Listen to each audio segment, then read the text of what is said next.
Hi everyone.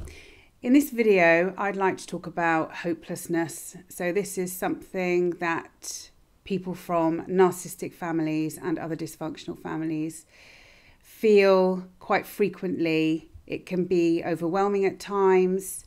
There can be a sense of hopelessness underlying everything, especially if we're still stuck in a situation living with someone narcissistic, or we still are quite intimately involved with that kind of character. Then this is going to be something that comes up for us more frequently.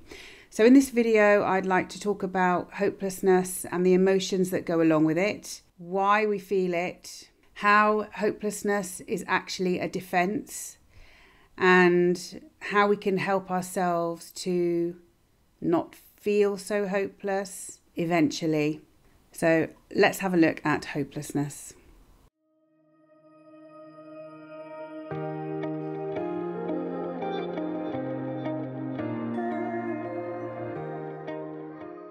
So hopelessness is a feeling that there's no hope things are going to get better, there's no hope things are going to change. So if we look at it in terms of defenses, then it belongs to the submissive defenses. So if we look at dissociation, which is caused by ongoing trauma, which is how it is to live in a narcissistic family, which I go into in my video, Why Do I Feel Unstable? Then we can see that there's 5 defenses we share with mammals. So we have fight, flight, freeze, submit, and attach. So when we are in a dysfunctional family, then in our early years especially, we can't use fight and flight, and we then end up utilizing our freeze responses and our submissive responses. So hopelessness belongs in our submissive responses. So if we look at the characteristics of the submit defense, we can see that the emotions are hopelessness, helplessness, self-loathing, feeling ashamed, feeling depressed, feeling worthless, and feeling despairing. So this ties in perfectly, actually, doesn't it? Because if we need to go into submissive, appeasing behaviours, then to feel this way, for these feelings to be triggered, is how we're going to find ourselves in that mindset, aren't we? So that we can be submissive. So to get into that submissive state, then hopelessness actually logically makes sense. So there's no hope that this can be different. There's nothing I can do now except to submit, because there is no hope. So then you're going along with the narcissistic parent or partner, and you're suppressing yourself, aren't you? You're submitting to them and what they want, and then this is hopefully going to minimize the amount of damage you're going to experience in whatever situation you're in where that submissive defense has been triggered. The body language that goes with it is shoulders rounded, the inability to make eye contact or sustain eye contact, the head is down, the posture is appeasing and unthreatening. So this ties in as well, doesn't it, with shame as a defense. I have a video on shame as well, if you'd like to have a look at that. The behaviors are passive, good child, a caretaker of others, going numb. There can be a hopeless internal voice and the inability to say no. So people-pleasing behaviors are here as well, aren't they? Thoughts and beliefs are, it's all my fault, I'm less than others. There's a fear of annihilation. There's a thought that if I have needs, they'll be angry. So there's a suppression of our own needs and an elevation of their needs. Do what they want and be quiet or shut up. It was my fault and I deserved it. So all these thoughts are going to tie into making us go into that submissive state, aren't they?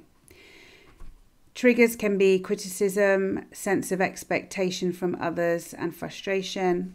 And there's an overriding feeling of hopelessness. So what can help is to know this, so that when feelings of hopelessness overcome you, or feel overwhelming, or are there underlying, then being able to recognize this as part of our defenses can be really helpful in not becoming that feeling or becoming that belief. So what is good is to slightly distance ourselves from those beliefs.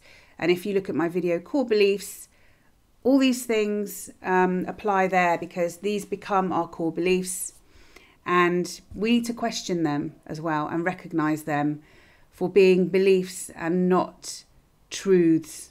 So we feel like that, but it's not true that everything's hopeless. We're not worthless. So questioning what we believe is really helpful, and knowing that we're in a defense response is really helpful as well, because it helps to create that bit of distance between us and the feeling.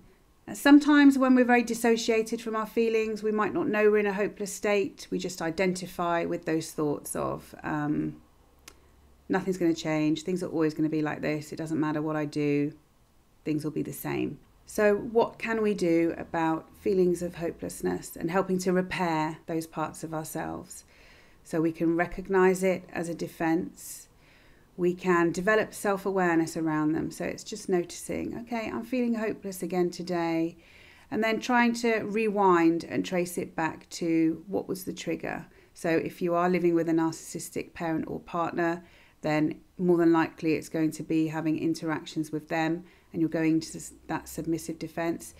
If you don't live with someone who's narcissistic, you've moved away from there, maybe it's something that happened. So as I said, triggers can be criticism, frustration, and a sense of expectation from other people. So rewinding your timeline back and thinking what happened that may have triggered this. If the feelings of hopelessness are so overwhelming that it's like something thick and dense that you can't move out of, and it's turned into a depression or perhaps clinical depression, then maybe finding a therapist to talk to, and maybe visiting your GP to see if there's something in terms of medication that might help you.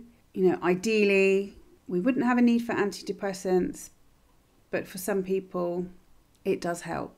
So it's working out what fits in with your philosophy, what's best for you, what's helpful for you. So a really unpleasant topic, and sorry for all of you out there that have feelings of hopelessness that feel overwhelming, because it's awful. So take care of yourselves, and bye.